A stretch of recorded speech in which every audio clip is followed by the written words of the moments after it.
बुध प्रदोष व्रत की पौराणिक कथा। यह व्रत हिंदू तिथि के अनुसार 13वें दिन यानी त्रयोदशी को होता है। त्रयोदशी अथवा प्रदोष व्रत हर महीने में 2 बार आता है, एक शुक्ल पक्ष और दूसरा कृष्ण पक्ष। इस व्रत में भगवान महादेव की पूजा की जाती है। यह प्रदोष व्रत करने से मनुष्य के सभी पाप धुल जाते हैं और उन्हें शिव धाम की प्राप्ति होती है। बुध प्रदोष व्रत का महत्व। त्रयोदशी अर्थात प्रदोष का व्रत करने वाला मनुष्य सदा सुखी रहता है। उसके संपूर्ण पापों का नाश इस व्रत से हो जाता है। इस व्रत के करने से सुहागन नारियों का सुहाग सदा अटल रहता है, बंदी कारागार से छूट जाता है। जो स्त्री पुरुष जिस कामना को लेकर इस व्रत को करते हैं, उनकी सभी कामनाएं कैलाशपति शंकर जी पूरी करते हैं।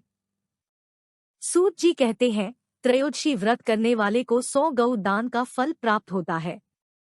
इस व्रत को जो विधि विधान और तन, मन, धन से करता है, उसके सभी दुख दूर हो जाते हैं। पूजन सामग्री: धूप, दीप, घी, सफेद पुष्प, सफेद फूलों की माला, आंकड़े का फूल, सफेद मिठाइयाँ, सफेद चंदन, सफेद वस्त्र, जल से भरा हुआ कलश, कपूर, आरती के लिए थाली, बेलपत्र, धतुरा, भांग, हवन सामग्री, आम की लकड़ी।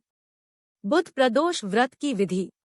प्रदोष व्रत के दिन व्रती को प्रातः काल उठकर नित्य क्रम से निवृत्त हो स्नान कर शिव जी का पूजन करना चाहिए। पूरे दिन मन ही मन ओम नमः शिवाय का जप करें। पूरे दिन निराहार रहें। त्रयोदशी के दिन प्रदोष काल में यानी सूर्यास्त से 3 घड़ी पूर्व शिव जी का पूजन करना चाहिए। प्रदोष व्रत की पूजा शाम 4:30 बजे से लेकर शाम 7 बजे के बीच की जाती है। व्रती को चाहिए कि शाम को दोबारा स्नान कर स्वच्छ श्वेत वस्त्र धारण कर ले। पूजा स्थल अथवा पूजा गृह को शुद्ध कर ले। यदि व्रती चाहे तो शिव मंदिर में भी जाकर पूजा कर सकते हैं। 5 रंगों से रंगोली बनाकर मंडप तैयार करें। पूजन की सभी सामग्री एकत्रित कर लें। कलश अथवा लोटे में शुद्ध जल भर लें। कुश के आसन पर बैठकर शिव जी की पूजा विधि विधान से करें। ओम नमः शिवाय कहते हुए शिव जी को जल अर्पित करें। इसके बाद दोनों हाथ जोड़कर शिव जी का ध्यान करें। ध्यान का स्वरूप करोड़ों चंद्रमा के समान कांतिवान, त्रिनेत्रधारी, मस्तक पर चंद्रमा का आभूषण धारण करने वाले पिंगलवर्ण के जटाजूटधारी, नीले कंठ तथा अनेक रुद्राक्ष मालाओं से सुशोभित, वरदेहस्थ, त्रिशूलधारी, नागों के कुंडल पहने, व्याघ्र चर्म धारण किए हुए, रत्नजड़ित सिंहासन पर विराजमान शिव जी हमारे सारे कष्टों को दूर कर सुख समृद्धि प्रदान करें। ध्यान के बाद बुध प्रदोष की कथा सुने अथवा सुनाएं। कथा समाप्ति के बाद हवन सामग्री मिलाकर 11 या 21 या 108 बार ह्रीं क्लीं नमः शिवाय स्वाहा मंत्र से आहुति दे। उसके बाद शिव जी की आरती करें। उपस्थित जनों को आरती दें। सभी को प्रसाद वितरित करें। उसके बाद भोजन करें। भोजन में केवल मीठी सामग्रियों का उपयोग करें। बुध प्रदोष कथा प्रारंभ। सूत जी बोले, अब मैं आप लोगों को बुधवार त्रयोदशी व्रत की कथा तथा विधि सुनाता हूँ। इस व्रत के दिन केवल एक ही समय भोजन करें। हरे वस्त्र पहने और हरी वस्तुओं का सेवन करें। प्रातः काल उठकर नित्य क्रम से निवृत्त होकर शंकर जी का पूजन धूप दीप बेल पत्र से करें। प्राचीन काल की कथा है। एक पुरुष का नया विवाह हुआ था।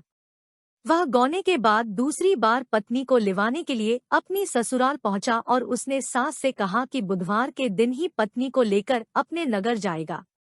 उस पुरुष के सास-ससुर ने, साले सालियों ने उसको समझाया कि बुधवार को पत्नी को विदा कराकर ले जाना शुभ नहीं है, लेकिन वह पुरुष नहीं माना।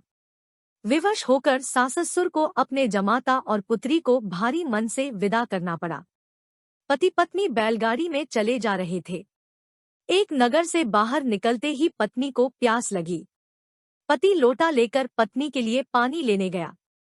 जब वह पानी लेकर लौटा तो उसने देखा कि उसकी पत्नी किसी पराये पुरुष के लाए लोटे से पानी पीकर हंस-हंस कर बात कर रही है। वह पराया पुरुष बिल्कुल इसी पुरुष के शक्ल सूरत जैसा ही था। यह देखकर वह पुरुष दूसरे अन्य पुरुष से क्रोध में आगबबूला होकर लड़ाई करने लगा।